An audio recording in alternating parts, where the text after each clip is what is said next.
Los Angeles, please. Diawali dengan latar di kota Los Angeles, Amerika Serikat, lalu terlihat dua orang pria yang sedang bersantai menikmati malamnya di sebuah kafe. Kita sebut saja mereka adalah Justin Miller, seorang programmer video games, dan Ryan O'Malley, mantan pemain rugby profesional yang sekarang kini menjadi pengangguran. Ya, seperti yang mempunyai channel ini. Di situ mereka berdua menggibah dan membicarakan seorang pegawai kafe itu yang bernama Josie yang sangat cantik dan seksi. Tampaknya si Justin ini memiliki rasa suka kepada wanita itu, tetapi ia masih belum punya nyali untuk mendekatinya. Just go talk to her, you pussy. Lalu saat Ryan dan Justin hendak pulang menaiki mobil bututnya itu, tak sengaja ia menyerempet mobil jeep mahal yang melintas di sebelahnya. Lalu beberapa penumpang mobil jeep itu keluar yang ternyata mereka adalah kelompok gangster yang menguasai wilayah itu. Mereka dipimpin oleh pria berwajah garang dan sangar yang bernama Mosi. Ryan dan Justin yang sempat beradu mulut dengan mereka pun akhirnya mengalah dan membiarkan Mosi dan anak buahnya itu untuk pergi. Hey! Oh, whoa! Hey, give her place, man! Singkat cerita, saat Justin berada di kantor dan sedang presentasi tentang game baru buatannya, tampaknya ia tidak dihargai oleh rekan-rekannya dan gamenya dianggap tidak menarik. I can just show you guys the game. Cops are actually really cool. No, they're not. Shut up. Begitupun dengan Ryan, saat ia melatih bocil-bocil Akamsi alias anak kampung sini untuk bermain rugby, ia tidak dihargai dan bahkan tidak disukai oleh anak asuhnya. Shut up, Joey. Hey, don't tell him to shut up! Come on, we're at it. Ron? Shut up! Why don't you shut up, Ron? Saat mereka berdua berada di apartemennya, mereka sedang memikirkan tentang kostum pesta yang akan mereka gunakan di acara nanti malam. Ya, mereka memilih menggunakan kostum polisi daripada menggunakan kostum dedemit. Lalu di malam harinya saat mereka sampai di tempat pesta, mereka tampaknya merasa salah kostum. Yang ternyata acara itu adalah sebuah pesta bertemakan pesta topeng. You idiot. I'm an idiot. It's a party. It's a masquerade party. That's the same thing. Di dalam pesta itu bukannya kesenangan yang Ryan dan Justin dapatkan, tetapi malah rasa minder karena teman-temannya memiliki karir yang lebih sukses sehingga mereka dikucilkan di dalam pesta itu. Kemudian Ryan dan Justin memilih pulang lebih awal dari pesta itu dan mereka berniat ingin kembali ke kampung halamannya di kota Ohio karena mereka merasa seperti sampah masyarakat ketika berada di kota Los Angeles. Namun saat berjalan kaki di perjalanan pulang, mereka tampak diperhatikan oleh orang-orang pedestrian karena mereka kagum dengan kostum polisi yang Ryan dan Justin kenakan itu. Ryan dan Justin dianggap polisi asli. Mereka berdua pun terkejut dan yang terjadi adalah... Freeze! You guys over there, freeze! Justin, you've got to try it. Please, freeze! Oh! My bad, dude. Ya, kebahagiaan baru telah mereka temukan. Kini mereka merasa seperti polisi asli. Bahkan polisi lainnya pun tidak merasa curiga dan menganggap mereka berdua juga polisi asli.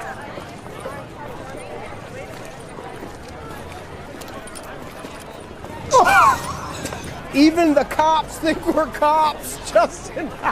Lalu saat melintas di jalan, Ryan dan Justin tak sengaja melihat ada anak buah Mosi yang berada di salah satu kafe bernama Georgie. Ya, kafe itu tempat Josie bekerja. Yang pada saat itu anak buah Mosi sedang mengancam pemilik kafe Georgie agar ia mau untuk menjadi partner bisnis Mosi. Dengan pedenya dua maut polisi gadungan itu menggerebek mereka yang ada di dalam. Tentunya anak buah Mosi merasa terkejut dan merasa takut sehingga tak bisa berbuat apa-apa. Ya, mereka kaget bahwa Ryan dan Justin ternyata seorang polisi. Lalu Ryan dan Justin pun berhasil mengusir mereka dan mendapatkan apresiasi dari orang-orang di kafe itu termasuk pemilik kafe Georgie. Ya, duo maut itu bak seperti pahlawan kesiangan.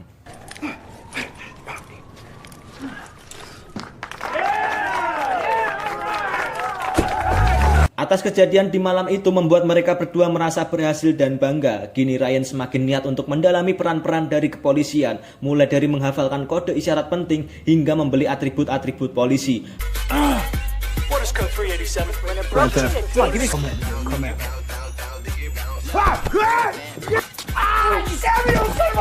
Bahkan mobil bekas pun Ryan beli di keranjang kuning alias online shop dan memodifikasinya hingga menjadi seperti mobil polisi sungguhan.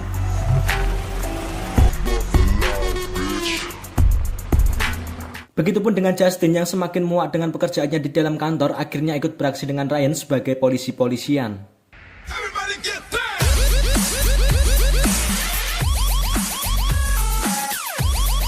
Di sisi lain, Mosi pun tampak kecewa kepada anak buahnya karena telah gagal menjalankan tugasnya dan karena mereka merasa takut saat digerebek oleh Ryan dan Justin yang dikiranya polisi sungguhan. Kini Mosi memiliki dendam kesumat kepada Ryan dan Justin karena telah dianggap menghalangi bisnisnya. Kemudian Mosi memerintahkan anak buahnya untuk mencari tahu informasi tentang Ryan dan Justin. Now find me those cops. Singkat cerita, di saat Ryan dan Justin pergi dengan atribut polisinya itu, ia dihentikan oleh anggota polisi lainnya yang sedang berpatroli. Sebut saja anggota polisi itu bernama Seegers dan Jackson. Mereka menghentikan mobil Ryan dan Justin karena mobil mereka tidak ada plat nomor polisinya.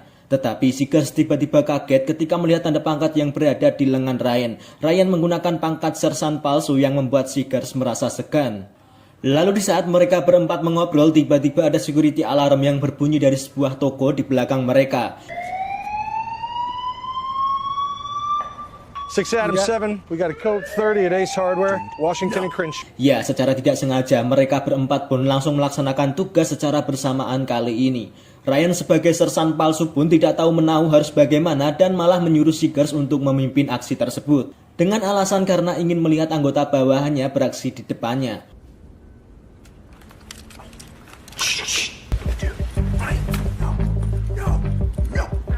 Bukannya berhasil menangkap penjahat itu, tetapi Ryan dan Justin malah adu bacot di depan penjahatnya. Padahal si doi ini udah siap-siap buat berduel melawan duo polisi maut itu. Malah ditambah bingung toh, bukannya ditangkap tapi malah dikasih kabur gratisan. Hada. Do not listen to him. He's an idiot. He's an idiot. You can go. Where do you? I pinky swear we will not chase you.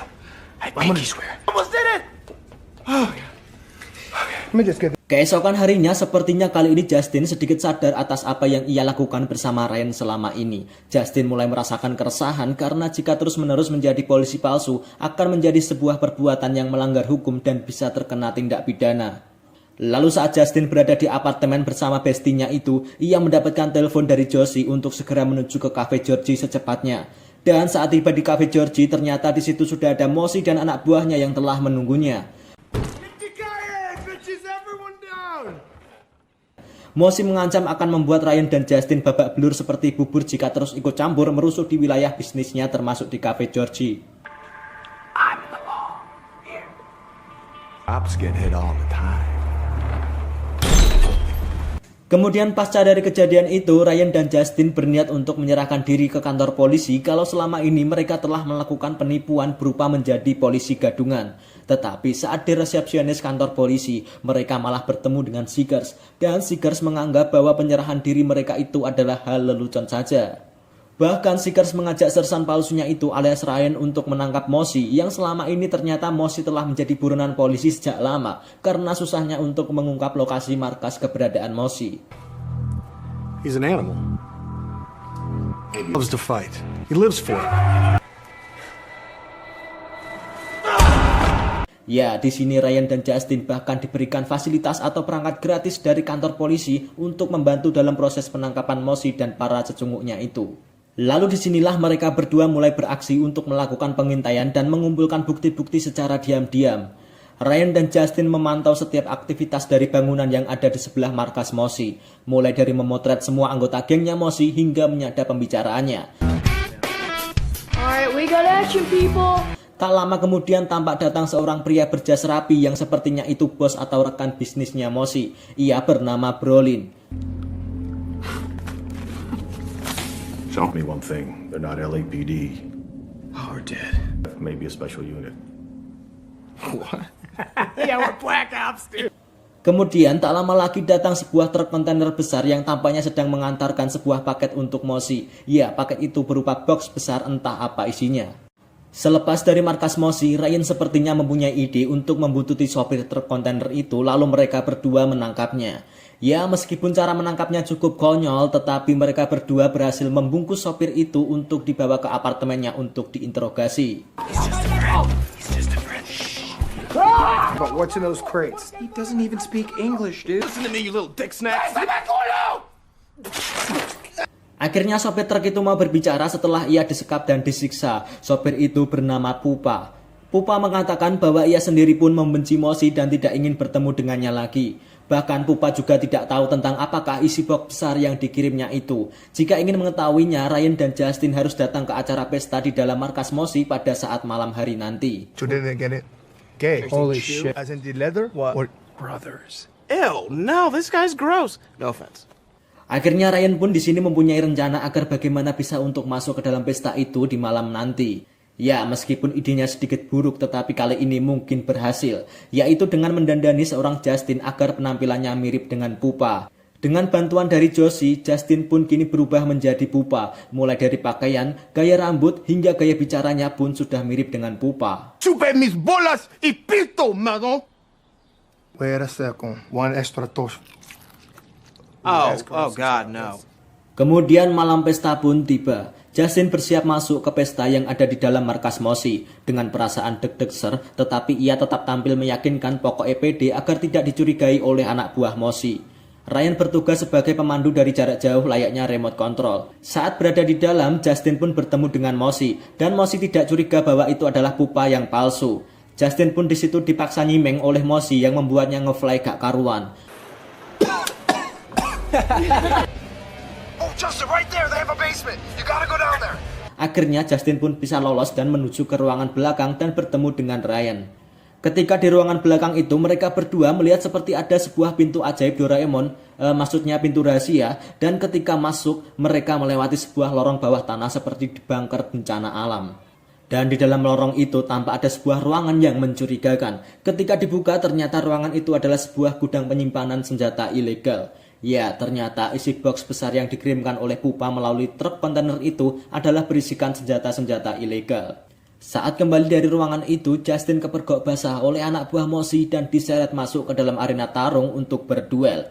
Dengan sedikit efek ngefly akibat nyimeng dari jenis sebu-sebu yang kuat tadi, tanpa disangka, Pupa palsu alias Justin itu pun dengan mudah mengalahkan pria besar yang menjadi lawannya. Dan mendapatkan apresiasi dari Mosi. Wah, mantap cuy. Keesokan harinya Ryan berhasil mengumpulkan bukti-bukti tentang identitas Mosi dan para cecunguknya itu. Dan apakah kalian masih ingat dengan lorong yang berada di bawah tanah di markas Mosi kemarin itu? Ya, ternyata lorong bawah tanah tersebut terhubung hingga ke Cafe Georgie. Itulah kenapa yang menyebabkan polisi sangat kesulitan saat ingin mencari keberadaan Mosi. Lalu Ryan berencana ingin menyerahkan bukti itu kepada Seekers di kantor polisi. Tetapi atas kejadian kemarin malam, Justin kapok, tidak ingin melanjutkan menangani kasus Mosi dan tidak ingin ikut campur lebih dalam karena ia tahu campur lebih enak. Maksudnya ia tahu karena akan berisiko tinggi. Everyone was right about you. About what? You're a loser. Lalu Ryan kini memilih berangkat sendirian ke kantor polisi tanpa ditemani oleh bestinya itu untuk menyerahkan bukti kepada Seekers. Saat bertemu dengan Seekers menyarankan Ryan untuk menyerahkan bukti itu kepada detektif dari pihak LAPD untuk mempermudah langkah selanjutnya. Dan apakah kalian masih ingat dengan pria berjas di markas Mosi yang bernama Brolin? Ya, ternyata detektif LAPD yang dimaksud itu adalah Brolin. Detektif Brolin ternyata merupakan salah satu anggota dari pihak kepolisian. Lalu di situ Brolin mengancam Ryan untuk tidak mencampuri urusan bisnisnya dengan Mosi. I think he's got some good stuff in there, sir. They seem pretty excited about it. Who are you? Unless you run very far away and grow eyes in the back of your head, we'll see. I guess we'll see. Sontak hal itu membuat Ryan panik dan pergi. Tak lama dari situ, Brolin memerintahkan anak buahnya untuk mencari tahu identitas tentang Ryan dan Justin, yang ternyata telah ditemukan bahwa duo maut itu adalah bukan siapa-siapa dan hanya rakyat sipil biasa. They're not even real cops. What do you mean they're not real cops? Dan mulai dari situlah posisi Ryan dan Justin kini terancam dan diburu oleh anak buahnya Mosi serta anak buahnya Brolin dari pihak kepolisian. Di sisi lain, Justin dengan perasaan menggebu-gebu seperti habis minum STMJ kini datang menuju ke kantor perusahaan video gamenya. Di situ ia ingin membuktikan kepada rekan kerjanya bahwa ia tidak bisa diremehkan dan ingin membalas dendam dengan meremehkan balik presentasi game baru milik rekannya. Second to get the fuck out of here. Chupa mis bolos, Cayo. Lalu di situ juga Justin ingin memperkenalkan tentang game barunya. Di sini Justin mempresentasikan game barunya tanpa ilustrasi di layar proyektor. Lalu tiba-tiba, You're gonna show us this realistic violence.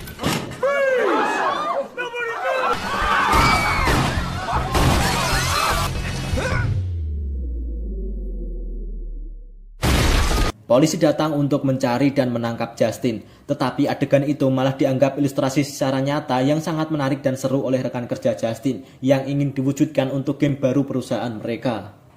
Lalu kondisi Ryan kini semakin terdesak.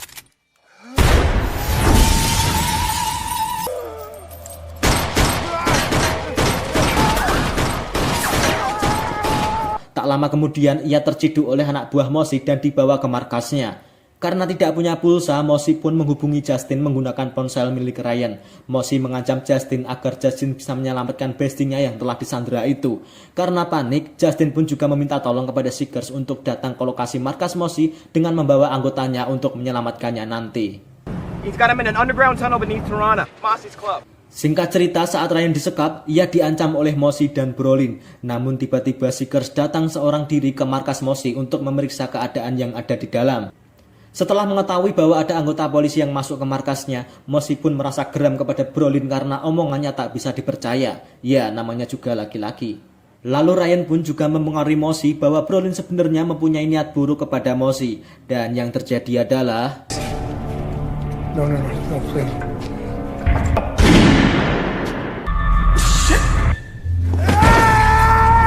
Setelah Brolin terbunuh, datanglah Justin seperti pahlawan yang ingin menyelamatkan bestinya itu. Tetapi sudahlah, malah ia ikut terkena batunya juga. Namun saat kondisi mereka berdua terancam, tibalah Seekers yang datang dan melepaskan tembakan ke beberapa anak buah Mosi yang tak sadar akan kedatangan Seekers. 6 out of 7, shots fired! Seekers pun geram terhadap Ryan dan Justin. Ia memerintahkan keduanya untuk meninggalkan tempat tersebut. Tetapi karena merasa kasihan kepada Seekers yang sedang menghadapi geng Mosi sendirian, akhirnya Ryan pun memiliki rasa tanggung jawab untuk membantunya. Lalu duo maut itu pun menuju ke gudang penyimpanan senjata untuk mengambil beberapa senjata dan amunisi untuk membantu Seekers melawan Mosi.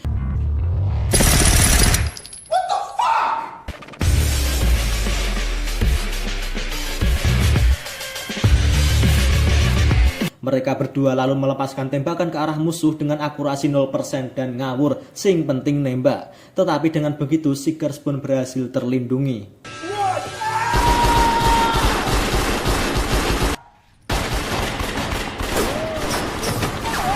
Namun saat amunisi mereka habis, kini justru posisi Ryan dan Justin berbalik terdesak. Mereka justru masuk ke sebuah ruangan, di mana ruangan itu merupakan gudang penyimpanan uang dan tidak ada pintu keluar lain selain pintu di mana mereka masuk. Mosi yang datang dengan gagah pun ingin membunuh mereka berdua. No, it's just a spray. You're okay. Okay, we gotta... Fuck you. That's better. Tetapi dengan kemampuan seadanya, dengan teknik skill merangkul yang Ryan miliki dan teknik menembak dengan mata tertutup yang Justin miliki meskipun ngawur, setidaknya mampu menahan perlawanan dari Mosi. Hingga akhirnya tiba-tiba...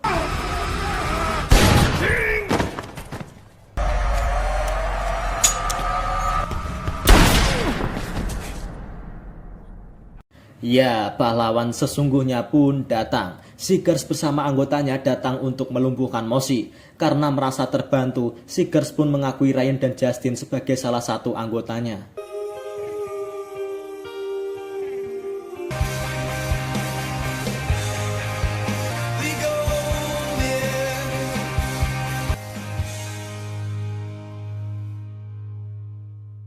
Kini gembong Mosi dan terornya terhadap wilayah kekuasaannya telah berakhir. Cafe Georgie kini sekarang sudah merasa aman, tentram, dan sejahtera, bersemi kembali seperti kota Adipura. Karena telah banyak membantu untuk menumpas kejahatan meskipun menggunakan atribut kepolisian palsu, bukannya hukuman yang duo maut itu terima. Justru Ryan O'Malley pun diangkat menjadi anggota kepolisian yang resmi tanpa harus mengikuti seleksi apapun. Di situ Seekers pun juga nampak terlihat dengan pangkat barunya. Tetapi di sisi lain, Justin tetap memilih berada di jalurnya, yaitu sebagai programmer video games. Ia telah sukses merilis game barunya yang berjudul Brothers in Blue. Dan mereka berdua kini pun sukses akibat bermain polisi-polisian yang mampu merubah nasibnya. Dan film pun selesai.